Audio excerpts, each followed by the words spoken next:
The next morning, Rula leaves the city behind and heads south into the countryside. In rural communities, water scarcity is pushing many farmers to the edge of bankruptcy. The water shortages affect the farmers in more than one way. One is, of course, that their yields are very low. But on the other hand, the water shortage is also leading to deterioration in their land and the amount of land that they can cultivate. They're not really producing enough to make it worth the cost and effort to farm the land. How is the farming? Is it good? It's very bad. I'm losing money. And water? I can't afford it. There isn't any.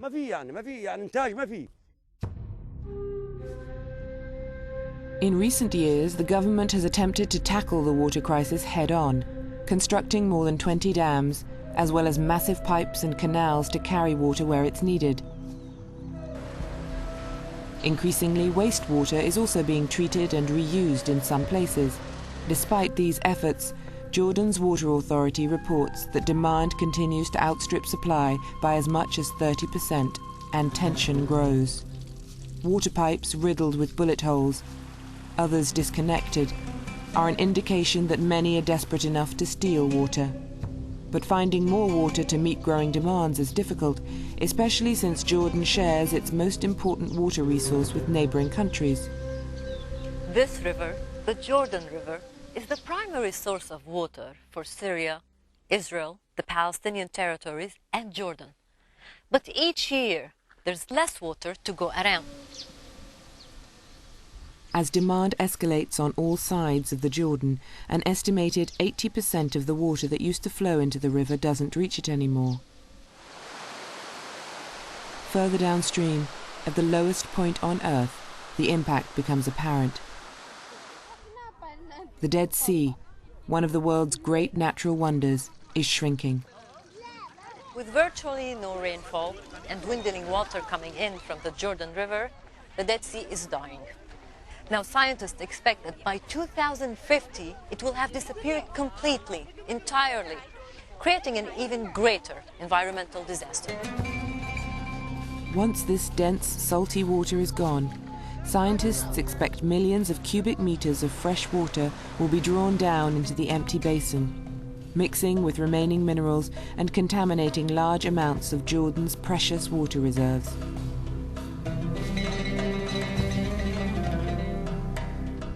One reason for the reduced flow of water into the Dead Sea is found here in the Jordan Valley. The lion's share of Jordan's water resources are used here to grow tomatoes, oranges, and bananas like these, both for export and local consumption. Now, the problem is such plants require a lot of water. And what some experts are saying is that what the farmers are selling is not fruits and vegetables, but basically Jordan's precious water. Currently, Jordan utilizes about 65% of its precious water resources for agricultural use. And I don't think a country like Jordan, with this level of scarcity, can afford any more spending that amount of water for agriculture. Later in the day, Rula stops to talk to one farmer in the valley who grows tomatoes and eggplants. Despite the amount of water pumped into this region, he has trouble earning a living. Even when they can grow vegetables, when they sell it, it's for very cheap prices. For example, a box of tomatoes, which holds about 8 to 10 kilos of tomatoes, they sell it for 1/4 of a dinar, and that's like less than 50 pence. 50 cents. That's about 50 cents, less than 50 cents. So he thinks it's way too cheap for all the hard work he has to put into it. Even though he earns so little money, when Rula tells him some people believe scarce water might be better used elsewhere, he completely disagrees. If those people get their way, that's the end of him.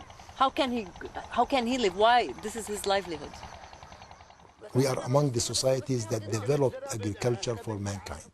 Do you think it is that easy to go and tell a farming family down in the Jordan Valley that has practiced agriculture 11,000 years ago?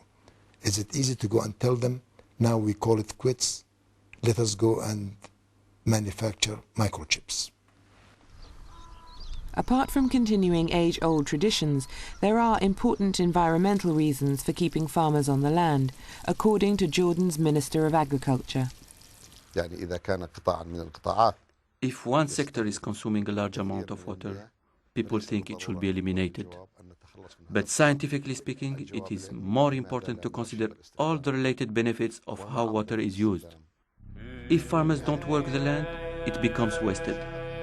And over time, it loses its fertility, eventually becoming desert.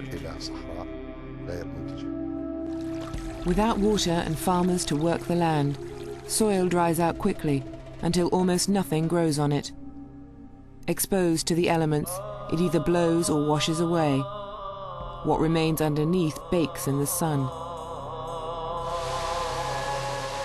When it finally does rain, water can't penetrate the hard surface and recharge precious groundwater resources.